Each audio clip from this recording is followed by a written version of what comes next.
Hi there, thanks for being here. This is an original story from Hidden Revenge family, and it took a turn you truly didn't see coming. Let's get into it. I stood in the shadow behind the stage curtain, the kind of shadow you only notice when you're trying not to be seen. The military auditorium was packed about 500 people by my count. Polished floors, flags, perfectly aligned officers in dress uniforms, sitting straighter than usual. The smell of floor wax mixed with cheap cologne and expensive perfume. This was supposed to be a night about honor. On stage, my sister, Jessica Miller, was glowing. She wore her uniform like it had been tailored just for this moment. Medals already pinned hair, flawless posture practiced.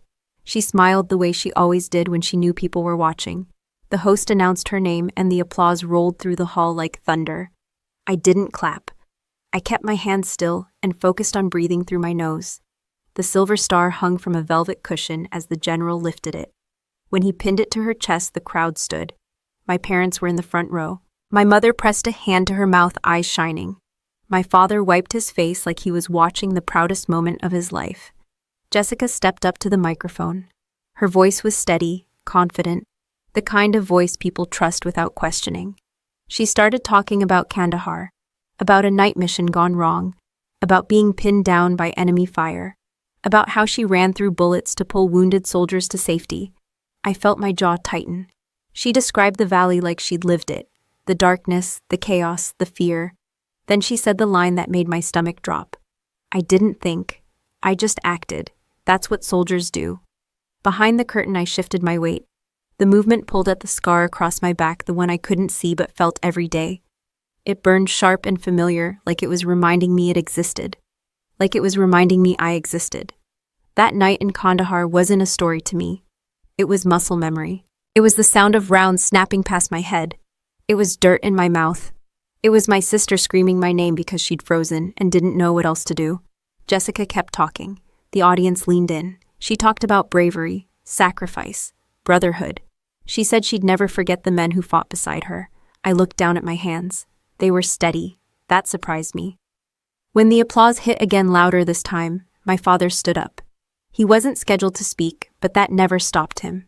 Someone handed him a microphone, and he turned toward the crowd, chest out smiling like this medal was his. I raised a hero, he said. Actually, I raised 2 daughters. But tonight, only one of them truly represents courage. A few people laughed politely, then he said my name. Sarah, stand up, he called, scanning the room. I didn't move.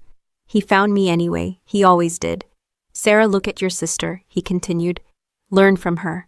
Instead of hiding in a safe logistics office, this is what real service looks like. A few heads turned. Some people tried to spot me.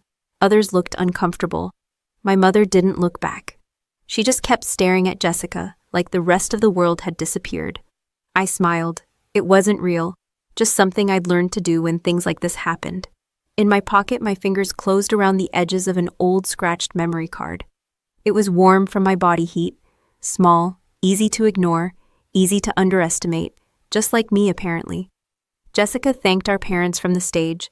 She talked about family support, about how belief made her strong. My mother cried openly now. My father nodded like every word confirmed something he'd always known. The general shook Jessica's hand again. Cameras flashed. The crowd rose for another standing ovation. I stayed where I was. No one asked why I wasn't sitting with my family. No one asked why my uniform was plain, missing the shine everyone expected. No one asked why I stood alone behind a curtain instead of celebrating my sister's heroism.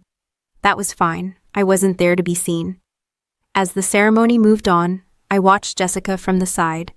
I knew her tells, the slight tilt of her head when she exaggerated, the pause before a lie to make it sound thoughtful.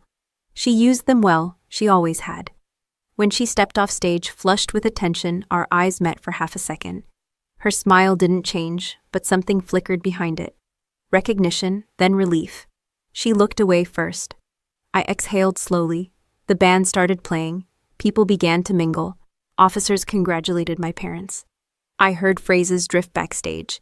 Incredible bravery, true inspiration, you must be so proud. My father laughed loud enough for everyone to hear. No one mentioned my name again. I slipped out through a side exit before anyone could corner me with questions or forced smiles. The night air was cold, dry. It hit my lungs hard. I leaned against the wall for a moment, letting the noise from inside fade. I wasn't angry, not the way people expect. Anger takes energy. What I felt was tighter than that, more controlled. This wasn't just about a medal. This was about a story that had been stolen and rewritten so many times that people believed it without blinking. This was about being erased while standing in the same room.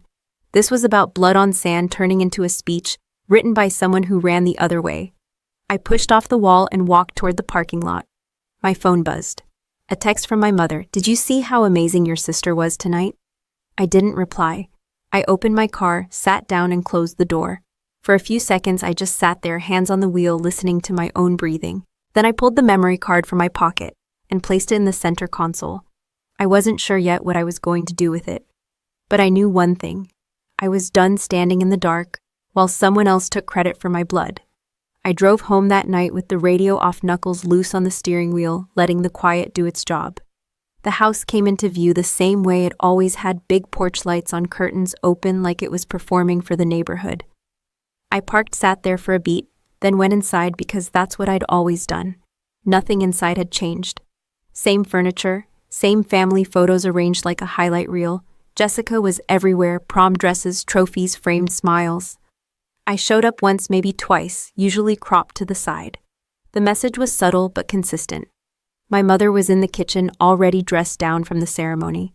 She didn't ask where I'd been sitting. She didn't ask why I'd left early. She just said, "Your sister was flawless tonight," like she was reviewing a performance. My father nodded from the table. "That's what happens when someone commits fully," he said, not hiding behind paperwork. I took a glass from the cabinet and poured water. My hand didn't shake. I'd learned how to do that years ago. This wasn't new. It never was. Growing up, Jessica and I shared a house, but not a world. She was the kid teachers remembered by name. I was the one they confused with other students. Jessica smiled and got chances. I worked and waited. When college came up, my parents sold a piece of land that had been in the family for generations. Not for me, for Jessica. Private university, out of state. An investment, my father said. She has potential. I went to a community college and worked 2 jobs, nights and weekends. I didn't complain. Complaining never paid tuition. Jessica came home with stories about campus life and photos with people who looked important. My parents listened like she was reporting from another planet. When I talked about classes, my mother checked the time. When I told them I was enlisting, my father laughed. Not cruelly, just dismissively. Why, he asked. "You're not exactly built for combat." Jessica announced she was joining too right after me. Public affairs, media, clean uniforms, cameras. My parents beamed like this was fate correcting itself. We both wore the same flag on our shoulders. That was about where the similarities ended. Jessica sent photos home constantly. Her next to armored vehicles. Her holding a rifle someone else had cleaned. Her smiling with soldiers who actually went outside the wire. The captions did the work. My parents filled in the rest. My missions didn't come with photos, or captions, or updates. They came with silence and orders not to talk. So my parents talked anyway. "She's just doing desk work," my father told people. "Logistics. Safe stuff." I corrected him once. Just once. My mother stared at me like I'd insulted her. "Why can't you just be happy for your sister?" I stopped explaining after that. Back in the kitchen, my mother slid her phone across the counter. Jessica's face filled the screen. Some article, big headline, hero. My name wasn't in it. That didn't surprise me. "You should have been there for her more," my mother said. "Support matters." I looked at her and almost laughed. Almost. I went upstairs to my old room. It was untouched. Like a museum exhibit labeled "the one who didn't quite make it." I sat on the edge of the bed and leaned forward, elbows on knees. Jessica knocked once and came in without waiting. She closed the door behind her and leaned against it, arms crossed. Still glowing from the ceremony, still wearing that smile. "You didn't clap," she said. "I was busy," I answered. She tilted her head. That look, the one she used when she wanted to sound reasonable. "You could try being supportive. Tonight was important." I met her eyes. Up close, I could see the tension underneath. She knew, she'd always known. Important for who I asked. She shrugged. For the family. There it was, the family, the shield she always hid behind. "You know, Mom and Dad," she continued. "They need something to be proud of." I stood up, slowly. My back protested, but I ignored it. "Get some sleep," she added. Tomorrow will be crazy with interviews. I nodded like I'd heard her. She left the room without saying goodnight. I lay back on the bed and stared at the ceiling, listening to the house settle. Voices downstairs, laughter, the sound of my parents celebrating a version of reality that made sense to them. I didn't hate Jessica. Not exactly. Hate is loud. This was quieter, sharper. By the time I turned off the light, I'd already made a decision. Not about confrontation, not about revenge, about patience. Because the thing about living in the background is you see everything. And I had seen enough to know this story wasn't going to end the way they thought it would. I pressed my helmet down tighter as the rotors faded and the valley swallowed us whole. The air smelled like dust and burned metal, the kind of smell that sticks in your throat no matter how many times you breathe through it. We moved fast low, the way you do when you don't want the ground to remember you were there. Jessica was with us that night. She wasn't supposed to be close. Officially, she was embedded for documentation, staying behind the main element. Unofficially, she'd pushed to be nearer the action. Better footage, better story. She carried a camera that cost more than my car, and a rifle she'd fired exactly twice in training. The valley was quiet in the wrong way. I raised a fist and the team froze. No one spoke. No one needed to. We'd done this enough times. My eyes scanned the ridgeline, then the tree line. Nothing obvious. That made it worse. Jessica shifted behind me. I heard the crunch of gravel. I turned just enough to catch her eye and shook my head. She mouthed something I didn't bother reading. The first shot cracked the air like it tore the night in half. Then everything came at once. Automatic fire from the left. RPG from somewhere uphill. The radio exploded with overlapping voices. We dove for cover as dirt and rock kicked up around us. Contact left, someone yelled. I rolled behind a low wall and brought my weapon up. My world narrowed to angles and movement. I could hear my own breathing inside the helmet. Calm, controlled. That part of me always showed up when things went bad. Jessica screamed, not words, just panic, raw and loud. I spotted her 20 feet back, frozen in the open camera, dangling from her hand, like she'd forgotten why it was there. Tracers cut across the space she was standing in. I swore and broke cover. I grabbed her vest and dragged her down, bullets snapping close enough to feel. She fought me at first, stiff with shock, then stumbled when I shoved her toward a shallow depression in the ground. Get in, I shouted. She tripped, fell hard, and crawled the rest of the way. I kicked dirt over the edge and shoved her down farther, my body between her and the fire, until she was deep enough. Stay here, I said. Do not move. Her eyes were wide, wet, useless. She nodded too fast. I turned back toward the team and fired. We were pinned. They had elevation and numbers. I laid suppressive fire, short bursts, controlled buying seconds where I could. The radio crackled. Someone was hit. Someone else was out of ammo. I shifted to the machine gun position and took over.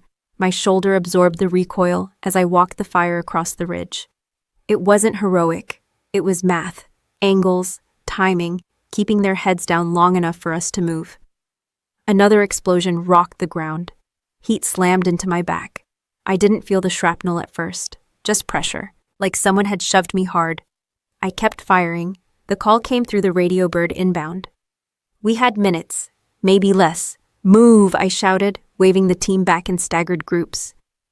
I fell back, last step by step, firing until the barrel smoked. I turned to grab Jessica. She was crying, loud, uncontrolled. Move, I said again. She shook her head. I can't. I grabbed her arm and hauled her up. She dropped the camera. It hit the dirt and shattered. I didn't slow down to care.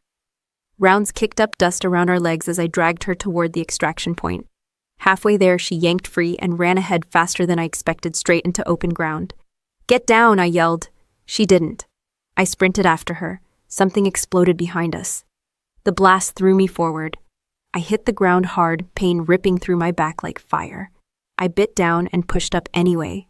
The last guy was struggling near the bird leg, bleeding, weight dead. I dropped Jessica at the ramp and turned back. I felt the shrapnel then. Every step sent heat down my spine. My vision narrowed, but the math still worked. I grabbed the wounded soldier under the arms and dragged him. The helicopter's guns opened up, chewing the hillside, buying us space. Hands reached out and pulled us in. As the bird lifted, I collapsed against the floor, staring at the ceiling, breathing smoke and oil. My back was on fire now. Someone pressed a hand to it. Someone else shouted for a medic. Across from me, Jessica sat, shaking, arms wrapped around herself. She didn't look at me. I didn't look at her either. I focused on staying awake, on the sound of the rotors, on the fact that everyone else was alive. That was the job. Later in the dark quiet of the flight, I caught her staring at me. Not gratitude, not relief, something else, something calculating. That was when I knew this night wasn't going to stay where it belonged. I woke up to a steady beeping and the smell of antiseptic, the kind that tells you you're not going anywhere soon. My mouth was dry. My body felt heavy, like gravity had doubled overnight. When I tried to shift, pain lit up my back and shut that idea down immediately. A nurse noticed my eyes open and moved fast. She told me to stay still, told me I'd been out for a while. 3 weeks to be exact. 3 weeks was more than enough time for a story to grow legs. They kept me sedated on and off while surgeons worked on my back. Shrapnel damage, infection risk. Physical therapy scheduled but not yet started. Every update was clinical and clean. No one talked about medals or headlines. When I was clear enough to hold a conversation, I asked for a phone. The nurse hesitated, then handed it over like she already knew this wouldn't end well. My screen lit up with notifications, missed calls, messages, news alerts. I ignored most of them and opened the first article that popped up. Jessica's face filled the screen. She was in uniform, serious expression headline underneath her name. Heroic soldier saves unit during Kandahar ambush. I scrolled. Her quotes were everywhere, carefully worded, emotionally polished. She talked about fear, about stepping up, about making the hard call when no one else could. I read the whole thing without blinking. By the time I finished, I understood exactly what she'd done. I checked the official summary next. The preliminary after-action report had been released. Names listed, roles assigned, decisions credited. Mine wasn't there. I wasn't angry yet. That came later. Right then I felt something colder. A doctor came in while I was still staring at the screen. He talked about recovery time and follow-ups. I nodded where appropriate. When he left, my phone buzzed again. It was my mother. I answered. Her voice was loud and excited. She didn't ask how I was. She didn't ask if I was awake. She launched straight into it. "Did you see the coverage?" she said. "Your sister is everywhere. CNN called this morning." I said nothing. "We're so proud of her," she continued. I knew she had it in her. I always said she was special. I waited. She didn't notice. "You should call her," my mother added. "She's been so busy with interviews. It's exhausting being a hero." That word landed wrong. Heavy, misplaced. "I'm in the hospital," I said. There was a pause. Short, uncomfortable. "Oh," she replied. "Well, I assume they're taking good care of you." I hung up before she could pivot back to Jessica. The next call came from my father. Same energy, same pride, same complete lack of curiosity about my condition. "She made us all look good," he said. "That's what matters." I stared at the ceiling after that call ended. White, cracked in one corner. I counted the cracks until my breathing slowed. Jessica never called. Not once. The first time I saw her was a week later. She walked into my hospital room like she owned it. Hair pulled back, uniform crisp. Expression concerned in a way that didn't reach her eyes. "Hey," she said softly, "you scared everyone." I almost laughed. She sat down and clasped her hands like she was there to comfort me. I watched her instead of answering. "They told me you might not remember everything," she continued. "Head trauma can do that." "There it was, I remember," I said. She blinked. "Just once." "That's good," she replied quickly. "Then you know how chaotic it was. Reports get messy, things get misattributed." I shifted slightly. Pain flared. I didn't show it. "You took my name out," I said. Her mouth tightened. I clarified the narrative. "You replaced it with yours." She leaned back and sighed like I was being unreasonable. "Sarah, you were unconscious. Someone had to speak. Someone had to give the public a clear version, the clear version where you did everything I said." She didn't deny it. That was the part that mattered. "You don't understand how this works," she said. "Visibility matters. Perception matters. This helps all of us." "All of us," I repeated. She reached out and squeezed my hand. Her grip was light, calculated. "Mom and Dad finally believe in us," she said. "Don't ruin that." I pulled my hand back. She stood up, smoothed her uniform, and smiled again. "Get better," she said. "We'll talk when you're thinking more clearly." After she left, I asked the nurse for a copy of my medical file and access to the incident logs. She looked at me for a long second, then nodded.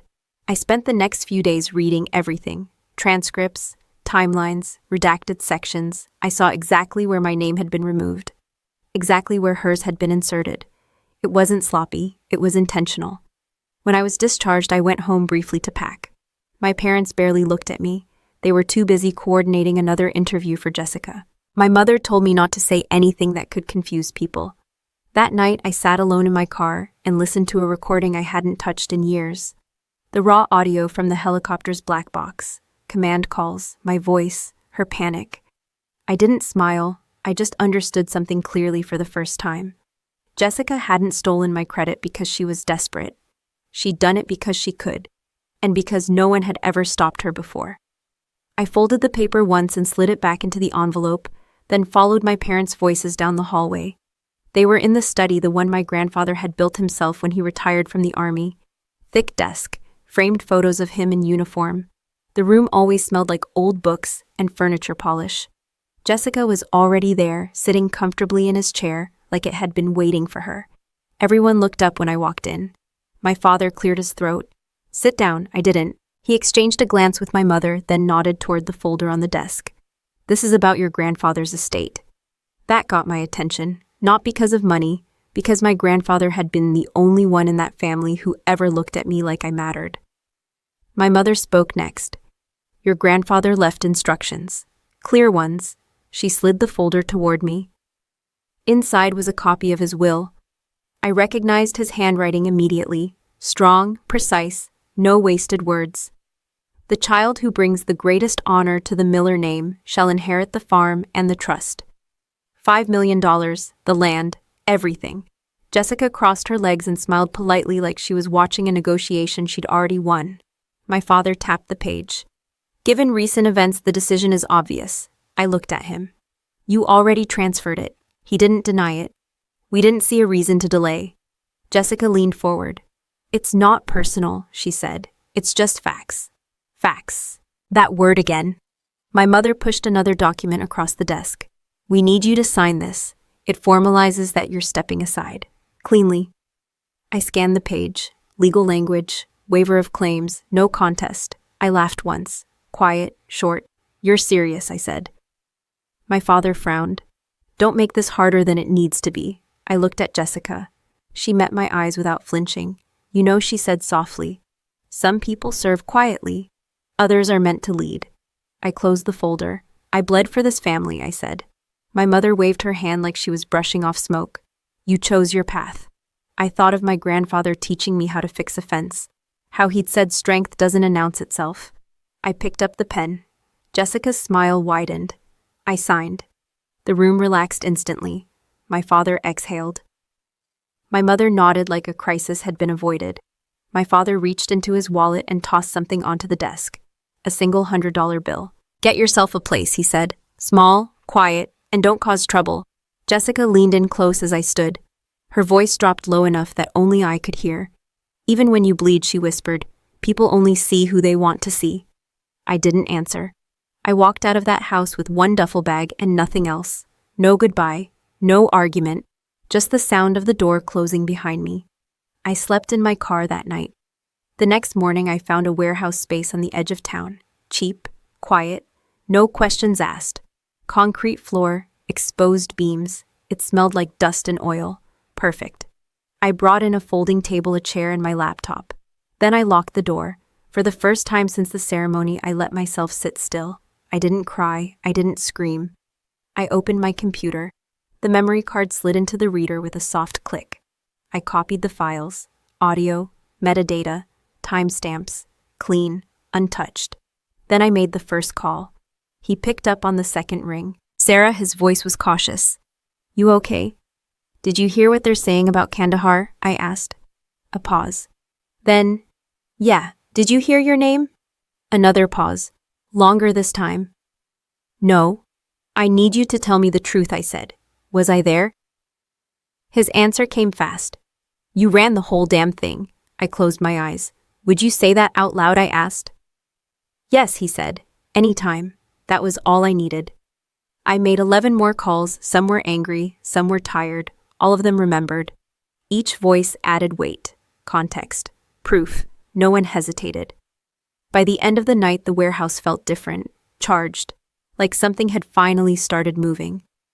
I leaned back in the chair and stared at the ceiling. They'd taken my name, my family, my inheritance. They'd made their choice. So had I. I locked the warehouse door from the inside and killed the lights, leaving only the glow from my laptop. The screen reflected off the concrete walls, harsh and honest. This wasn't a place for speeches. It was a place for work. I started organizing the files. Audio first, raw helicopter comms, no edits, no filters, just voices, timestamps, and the kind of clarity you can't fake. My voice cut through the chaos, steady and direct. Jessica's didn't. Hers came in broken bursts, high and frantic, asking where to go, begging someone to tell her what to do. I labeled everything twice, once by time, once by source. Sloppy people lose cases. I wasn't going to be sloppy. The phone buzzed again. Sarah, a voice said, low and familiar. I heard you're digging. I am, I replied. You sure you want to open this? I glanced at the screen, at the waveform frozen mid-command. I didn't start it. A pause. Then a quiet exhale. I'm in. That made 7. By morning I had 12 confirmations. 12 soldiers from that night. Different ranks, different units, same memory, same conclusion. They didn't talk like people chasing attention. They talked like people who'd carried something heavy for too long. One of them drove 3 hours to see me. He showed up with coffee and a scar that matched mine. Just in a different place. He didn't say much. He didn't need to. I kept copies, he said, handing me a drive. Didn't feel right deleting them. Another sent encrypted logs through a secure channel. Another offered sworn statements, no conditions. One asked if this would end their career. It won't, I said. But lying already did damage. That answer mattered. I built a timeline on the wall with tape and printed sheets. Mission start, contact, extraction, med evac, hospitalization, media release, report revisions, award nomination, every point lined up. Every gap told the same story. Jessica's name appeared where mine had been removed. I didn't smile. I didn't celebrate. I checked for weaknesses. The weak point wasn't the evidence. It was exposure, timing, venue. You don't correct a lie like this quietly. Quiet is how it survives. By noon, my back was streaming. I ignored it. I ordered cheap food and ate standing up. The kind of meal you forget 5 minutes later. The call from Lieutenant Colonel Vance came that afternoon. I heard my unit's name mentioned, he said. His voice carried authority without effort. That usually means trouble. I'm not calling to cause it, I said. I'm calling to stop it. Silence. Then send me what you have. I sent everything. He called back 20 minutes later. That was faster than I expected. This is clean, he said. Too clean to ignore. I'm not asking you to take sides, I replied. Good, he said. Because I already know where I stand. We talked logistics, procedure, what could be said, what couldn't. He didn't promise protection, he promised truth. That was better. When the sun dropped, the warehouse filled with people, not all at once, one by one, some in uniform, some in plain clothes, medals on chests, weight in their posture. No one hugged, no one made speeches. We stood around the table and listened to the audio together. No commentary, no edits, just the night as it happened. When it ended, no one spoke for a moment. Finally, someone said, "She ran." Another added, "You didn't, that was enough." We talked strategy, not revenge, accountability, where the truth would be undeniable, where it would have witnesses who mattered. The gala invite sat on the table, unit anniversary, high profile, press guaranteed. Jessica as keynote, perfect. They won't let you in, someone said. I won't be alone, I replied. Plans formed quickly when everyone trusted the goal. Roles assigned, evidence queued, legal review done, redundancies in place. If one angle failed, another would hold. I looked around the room. 12 soldiers who had no reason to be here except one. They'd been invisible once too. By midnight, the warehouse was quiet again. Everyone left with instructions and timelines. I stayed behind to shut things down. I sat in the folding chair and finally leaned back. Pain shot through my spine. I breathed through it, slow and controlled. This wasn't about humiliating my sister. It wasn't about punishing my parents. It was about correcting a record that had been falsified because it was convenient. I shut the laptop and stood up. Tomorrow, Jessica would rehearse her speech. She'd practice her pauses. She'd polish the parts that always worked. She wouldn't see this coming. And for once, that wasn't because I stayed quiet. I stepped out of the car and adjusted my jacket, feeling the stiffness in my back settle into something manageable. The gala venue glowed like it was hosting a movie premiere. Valet lines, glass doors, banners celebrating the unit's anniversary. Music floated out every time the doors opened. Laughter followed. Inside, this was a night for heroes. I walked toward the entrance and was stopped immediately. "Name the security guard," asked, already scanning the list. "Sarah Miller," I said. He frowned and checked again, slower this time. "You're not on the list." "I know," I replied. He straightened, professional but firm. "This is a closed event." Behind him, I could see my parents through the glass. My mother wore a dress that cost more than my first car. My father stood beside her, chest out, enjoying the attention. Jessica was somewhere inside, probably rehearsing lines she'd practiced in the mirror. "I'm expected," I said. The guard shook his head. "I can't. She's with us." The voice cut clean through the noise. The guard turned. So did everyone else within earshot. 12 soldiers walked up beside me in a loose line. Uniforms, sharp metals, catching the light. They didn't rush. They didn't need to. Lieutenant Colonel Vance led them, calm and unmistakable. The guard swallowed. "Sir." Vance nodded once. "She's cleared." The rope came down. As we walked in, the sound inside shifted. Conversations stumbled. Eyes tracked us across the floor. People recognized the faces even if they didn't recognize the purpose yet. My parents noticed us halfway across the room. My mother's smile faltered first. She leaned toward my father, whispering fast. He turned, saw me, and froze. The pride drained from his face, replaced by something close to panic. Jessica spotted us seconds later. She was standing near the stage, mic in hand, talking with an officer I didn't recognize. Her smile was already on, already ready. Then she saw me. The smile held, barely. Her eyes flicked to the group behind me, to Vance, to the medals. She adjusted her posture and turned back to the officer, laughing a little too loudly. We took seats near the front. Not the front row, close enough. The program moved on. Speeches, applause, videos celebrating service and sacrifice. The crowd relaxed again, convincing themselves this was just another ceremony. Then Jessica was announced. She walked onto the stage like she owned it, confident, familiar. The applause came fast and full. My parents stood immediately. My mother clapped like her hands might break. Jessica waited for the room to settle, then leaned into the microphone. She started the way she always did. Gratitude, honor, the importance of remembering those who served. I watched her closely. She was polished, comfortable. This was her element. She moved into the story, Kandahar, the ambush, the choices she claimed she made. I felt the room lean in again. That was when the screen behind her went black. Jessica paused. Just a fraction of a second. She glanced back, confused. The audio hit first.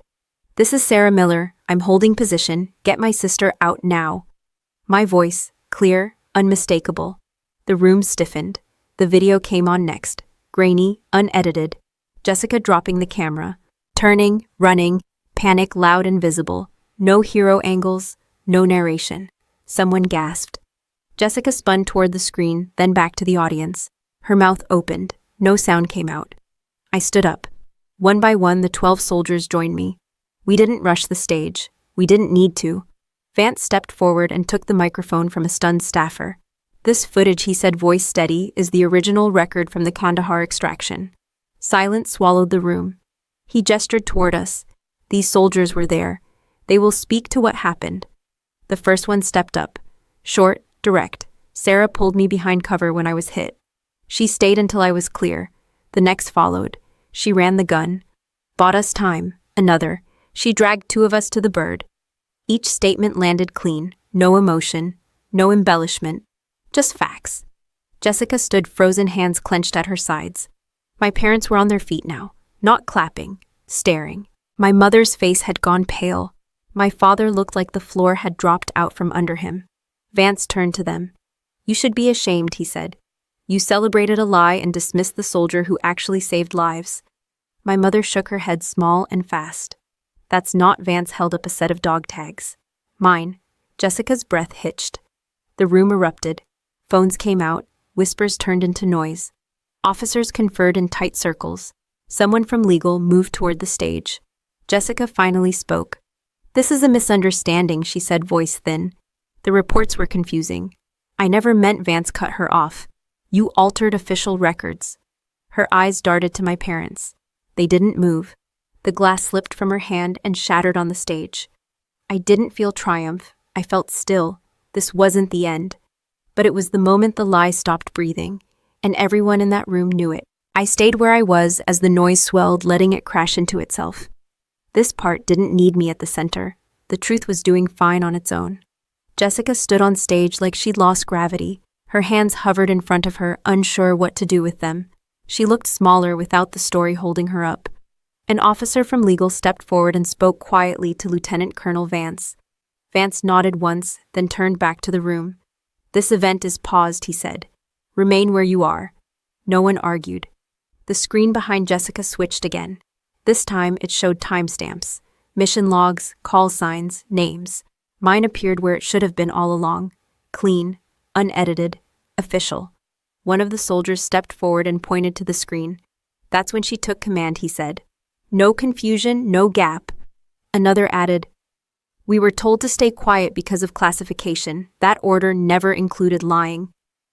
Jessica shook her head, fast and desperate. "You don't understand how much pressure I was under," she said. "Everyone expected something from me." That line didn't land the way she hoped. Pressure wasn't new to anyone in that room. Vance faced her fully now. "You were under pressure to do your job," he said. "Instead, you committed fraud." My parents finally moved. My mother pushed through the chairs toward the aisle, her voice high and shaking. "There has to be some mistake. She wouldn't do this on purpose." Jessica looked at her like a lifeline had been thrown. Vance didn't raise his voice. He didn't need to. "The evidence says otherwise." He gestured to a technician near the stage. Another file appeared on the screen. Metadata, edit history, user credentials, Jessica's credentials. The room made a sound I'd never heard before. A mix of shock and realization, the kind that doesn't fade quickly. My father sank back into his chair. He stared at the floor like it might explain something. Jessica took a step back and hit the podium. Her hand shook as she grabbed it for balance. "I didn't think it would go this far," she said. "I just needed one win." I laughed once. It slipped out before I could stop it. Quiet, bitter. Vance turned toward me. "Sarah." I walked forward then. Not to the stage. Just far enough to be seen. "She didn't need a win," I said. My voice carried without effort. "She needed the truth." Jessica looked at me, eyes glossy. "You could have stopped this," she said. "You could have handled it privately." I nodded. "I tried. You told me to get clearer." That landed harder than anything else. The officers moved in then. Not aggressive, just procedural. They spoke to Jessica in low tones, explained what would happen next. Temporary suspension, formal investigation, review of awards and rank. The Silver Star was removed from her uniform. That moment was quiet. No gasps, no applause. Just fabric shifting as something unearned was taken back. My mother covered her mouth. Tears finally fell, but they weren't proud ones. Phones were still recording. No one stopped them. There was nothing left to protect. Jessica was escorted off the stage. She didn't fight it. She didn't look back. When she passed my parents, she reached out like she expected them to follow. They didn't. Vance waited until she was gone before turning back to the room. "This concludes the matter," he said. "The record will be corrected." Applause started somewhere near the back. Not loud, not celebratory, respectful. It spread slowly. I didn't bow. I didn't smile. I sat back down. The soldiers around me stayed standing for a moment longer, then followed. My parents didn't approach me. They couldn't, not yet. I didn't leave right away. I stayed until the room settled, until conversations shifted from disbelief to understanding, until the lie was officially dead. When I finally stood to go, Vance stopped me near the aisle. "You did this the right way," he said. I nodded. I just didn't do it quietly. He gave a small smile. "Sometimes that's the only way." Outside, the night air felt lighter, like something heavy had been removed from it. I walked to my car alone. For the first time in years, my back didn't feel like it was carrying more than it should. The story was back where it belonged, and there was only one part left to write. I didn't hear about Jessica's suspension from the news. I heard it from an officer who didn't sugarcoat things. Her medal was officially revoked. An investigation into falsified records was opened. Her career was on hold, and the outcome wasn't leaning in her favor. Facts have weight when they're written down the right way. My parents didn't call that night or the next day. The silence felt different now, less like punishment, more like confusion. They didn't know how to talk without the story they'd been telling themselves. 3 days later, they found the warehouse. I was setting up shelving when I heard a car pull up outside. I didn't rush to the door. I finished tightening the last bolt, wiped my hands, and waited. They knocked, soft, careful. I opened the door and stepped aside without a word. They came in like visitors who weren't sure they were welcome. My mother looked smaller, my father older. They took in the space, concrete floor, folding table, computer setup, and seemed surprised that I was standing on my own feet. My mother spoke first. "We didn't know where else to go," I nodded. "You found it." She took a breath that shook. "We made mistakes. That was new. Not enough, but new." Jessica had burned through money faster than either of them wanted to admit. Legal fees, living expenses. The image she'd been maintaining didn't come cheap. When the investigation started, the banks stopped being friendly. They needed the farm, the trust, the safety net they'd handed over without blinking. My father cleared his throat. "We were hoping you could help." I leaned against the table and crossed my arms. My back twinged, then settled. "Help how?" I asked. My mother's eyes filled. "Take the inheritance back. Save what's left." I didn't answer right away. I let the quiet stretch until they felt it.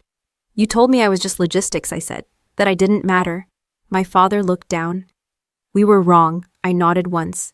"You were." They waited. Hope sat heavy in the room.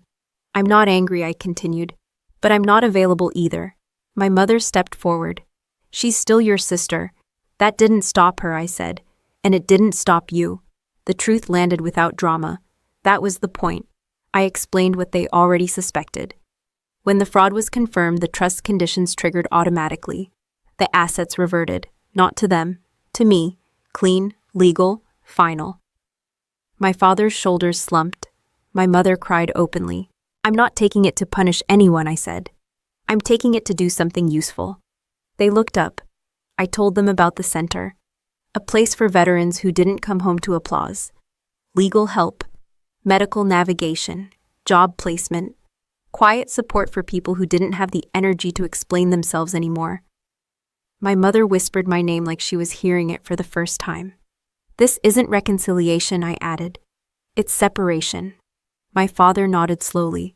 He understood boundaries better than apologies.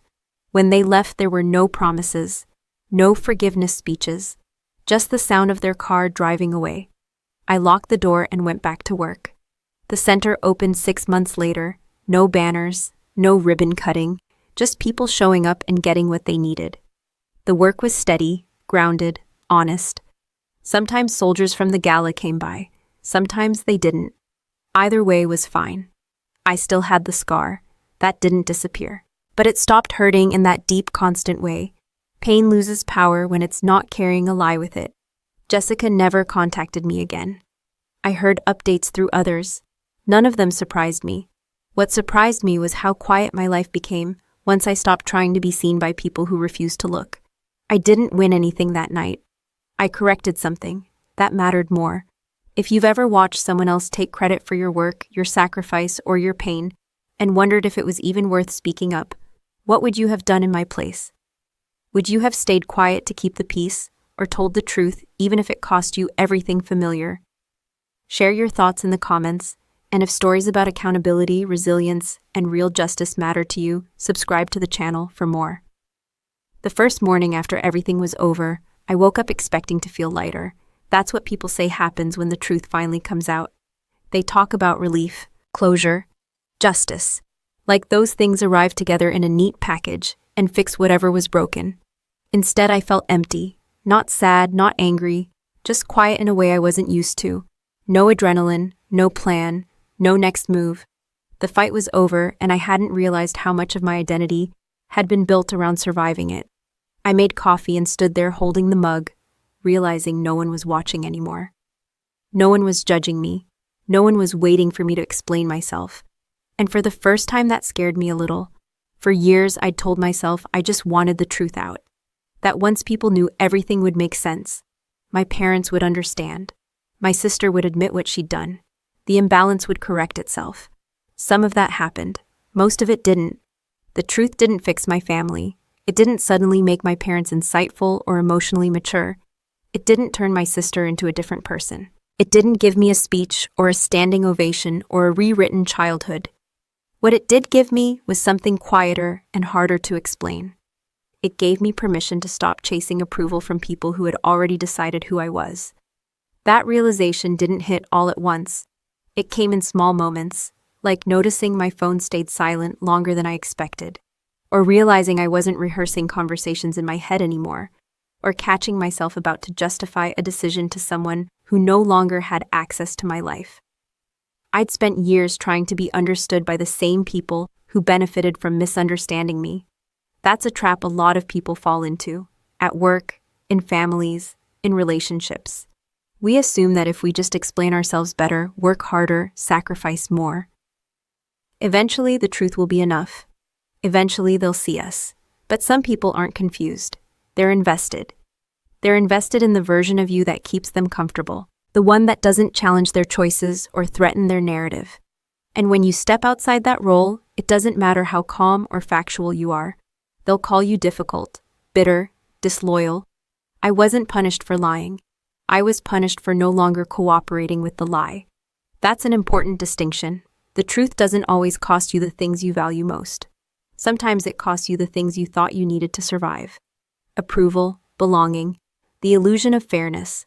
Letting go of those things feels like loss at first. Real loss.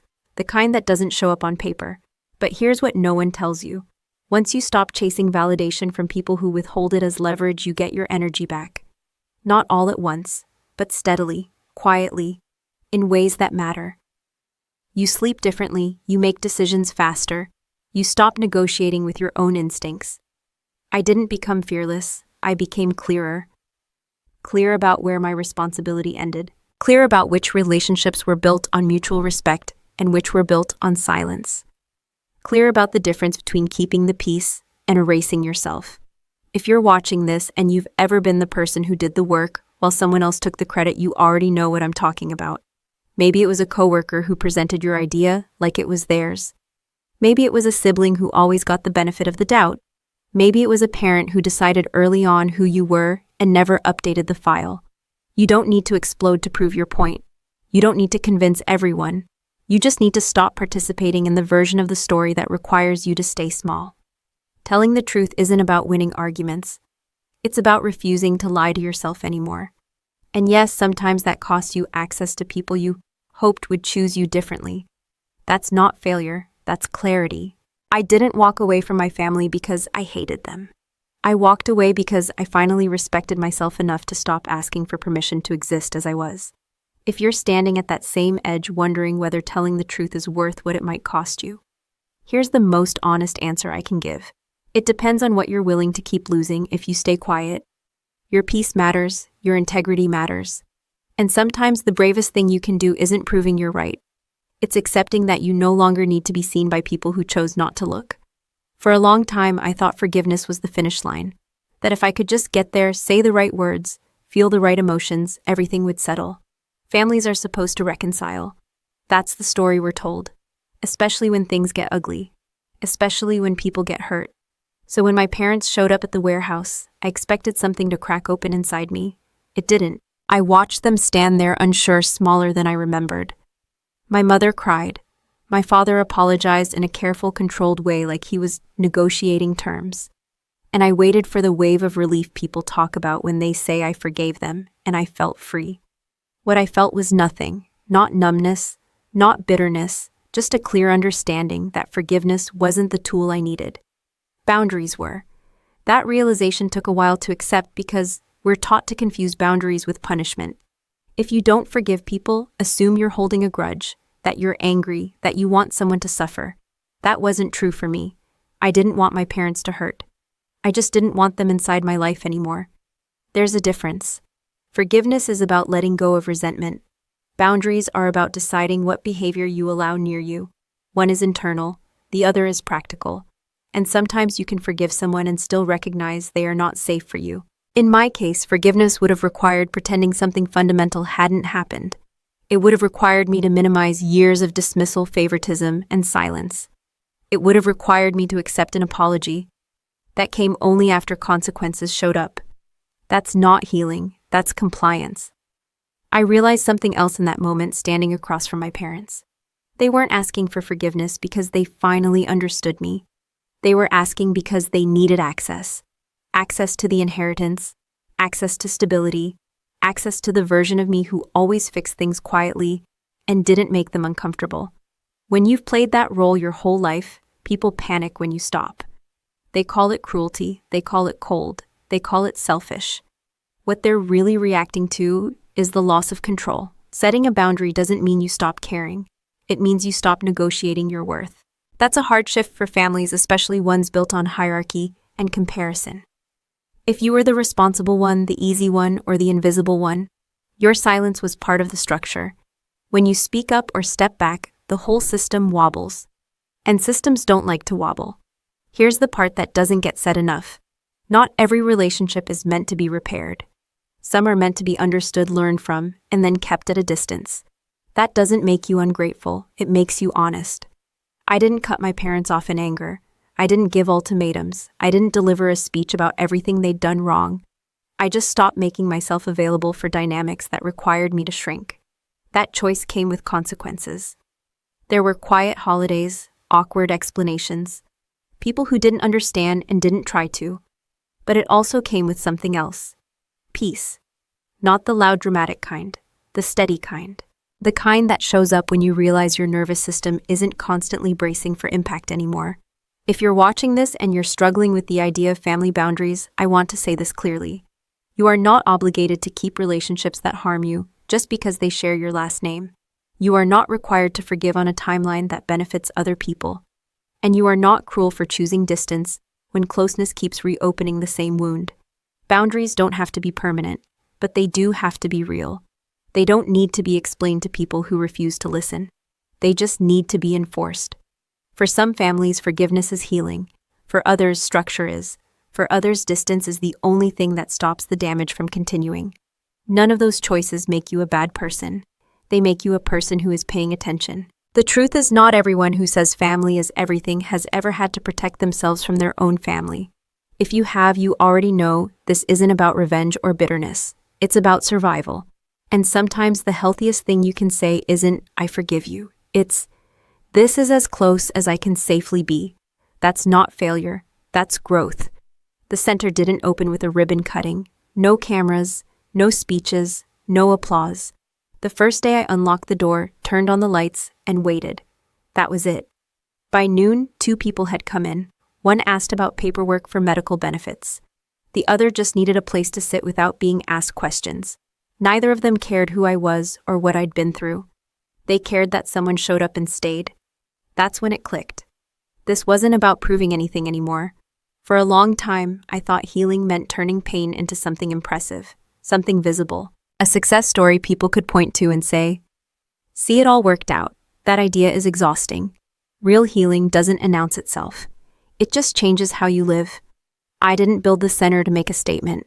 I built it because I knew exactly what it felt like to come home and be invisible, to carry experiences you're not allowed to talk about, to be reduced to a label that never quite fits. What surprised me wasn't how useful the work felt. It was how little anger I carried into it. I'd worried about that. I worried that if I didn't stay angry, the past would somehow win, that letting go would mean minimizing what happened. That peace would look like denial. It didn't. Bitterness and accountability aren't the same thing. One keeps you stuck. The other lets you move forward without forgetting. I never needed to stay angry to remember what happened to me. I just needed to stop letting it define every decision I made. That's a trap a lot of people fall into after being hurt. They say, "I'll never let that happen again." And what they mean is, "I'll never let anyone close again." They mistake armor for strength, control for safety. I get it. Pain teaches you to tighten your grip. But if everything you build is shaped around what broke you, you're still letting the past run the show. Purpose isn't about reacting forever. It's about choosing something new. For me, purpose looked like structure, systems, quiet consistency, helping people navigate problems without needing to retell their trauma to earn support. No spotlight, no validation, just usefulness. And here's the part that matters most. I didn't need my family to understand that choice for it to be right. That was new. There was a time when every decision I made ran through an invisible filter. Will this finally make them see me differently? That filter is heavy. It distorts everything. Once I removed it, my life got simpler. Not easier, simpler. I stopped measuring success by recognition. I stopped waiting for apologies that might never come. I stopped hoping that people who had already shown me who they were would suddenly change. That didn't make me colder, it made me steadier. If you're listening to this and you're carrying a lot of old pain, I want to be clear about something. You don't have to turn your suffering into something noble to justify it. You don't have to build a legacy out of it. You don't even have to forgive it. What you do need is to decide who you want to be after it, not who you are because of it. Those are two different questions. One keeps you tethered to the worst moment of your life. The other gives you options.